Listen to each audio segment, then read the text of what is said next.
जुड़े हमारे साथ, सब्सक्राइब करें त्रिशूल ज्ञान। आज हम आपको बताएंगे भगवान श्री कृष्ण ने कही हुई वो 5 महान बातें। पूरे दावे के साथ हम कहते हैं उनमें से आप किसी एक बात को अपने जीवन में उतार लो तो आप महान है। अगर आप भगवान श्री कृष्ण ने कई उन सारी बातों को अपने जीवन में उतार लेते हो तो आपको वंदन है। वीडियो में आगे बढ़ने से पहले आप हमारी चैनल पे पहली बार है तो सब्सक्राइब जरूर कर लें और बेल आइकन को प्रेस करना ना भूलें और इस वीडियो को पूरा सुनें। अगर आपके जीवन में परिवर्तन ना आए तो इस चैनल से अनसब्सक्राइब हो जाना। आशा करते हैं आपने सब्सक्राइब कर लिया होगा। तो आइए ध्यान से सुनते हैं भगवान श्री कृष्ण की वो महान बातें। अपने जीवन में किसी स्वार्थी से मुलाकात अवश्य हुई होगी। आप उनकी मदद ना करने की वजह एक बात सदा स्मरण रखना, दीपक का स्मरण तभी होता है जब चारों ओर अंधकार छा जाए। सामने वाले को स्वार्थी मानकर खुद व्याकुल मत हो, बल्कि स्वयं को दीपक मानकर आनंदित हो। समझ लीजिए आप किसी की सहायता करने के योग्य है और किसी स्वार्थी लोगों को देखकर अपनी दृष्टि मत बदलिए। व्यक्ति को किसी के सामने झुकने से आत्मसम्मान की हानि नहीं है, उसका अर्थ है विनम्रता। बड़ों से आशीर्वाद कैसे लिया जाता है? झुककर। किसी तूफान आंधी में वृक्ष सुरक्षित कैसे रहते हैं? झुककर। व्यक्ति को किसी दूसरे से सम्मान कैसे प्राप्त होता है? झुककर। किसान को भी फसल काटने के लिए झुकना पड़ता है। आकाश को छूने के लिए पंछियों की भांति पंखों की जरूरत नहीं है। जितना हम झुकेंगे उतना ही हम ऊपर उठेंगे। अगर आपसे कोई भूल हुई है, लेकिन भूल भला किससे नहीं होती? मनुष्य तो गलतियों का पुतला है, भूलों का पिटारा है।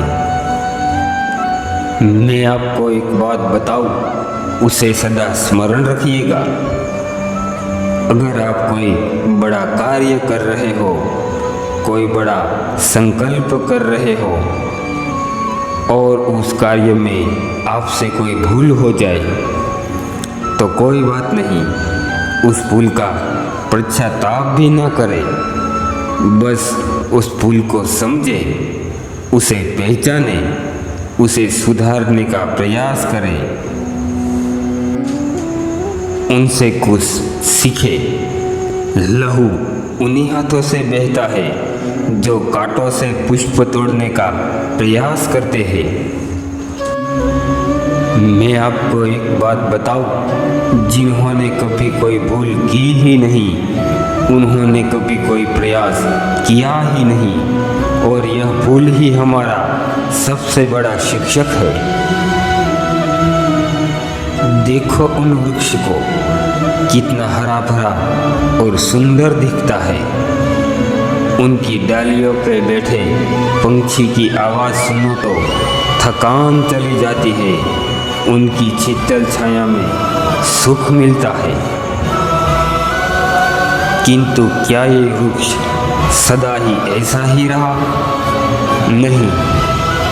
जैसे ही पतझड़ का उन पर प्रहार होता है तो उनकी सारे पत्तों को सुखाकर गिरा देता है। तब भी वृक्ष वैसे ही खड़ा रहता है।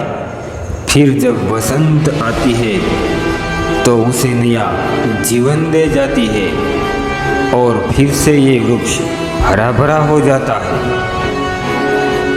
उसका तात्पर्य यह है कि उन्होंने पतझड़ का सामना किया, अपने पत्तों को गिरने का शौक नहीं मनाया।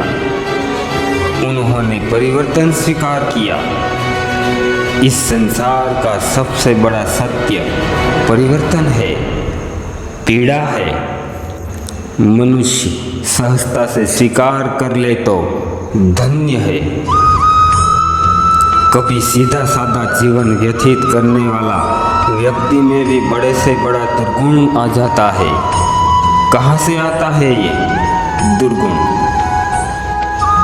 किसी व्यक्ति के जीवन में कठिनाइयाँ और संघर्ष आता है, तब व्यक्ति को स्वयं पे विश्वास नहीं रहता, अर्थात व्यक्ति आत्मविश्वास को खो देता है। तब व्यक्ति में दुर्जनता जन्म लेती है। व्यक्ति कठिनाइयाँ एवं संघर्ष को पार करने के बदले वो उनसे मुक्त होने का उपाय ढूंढने लगता है। एक बात सदा स्मरण रखना, आत्मविश्वास से बढ़कर कुछ भी नहीं, और वो तो व्यक्ति के अपने वश में होता है। राधे कृष्ण। जय श्री राम। ओम नमः शिवाय। राधे राधे।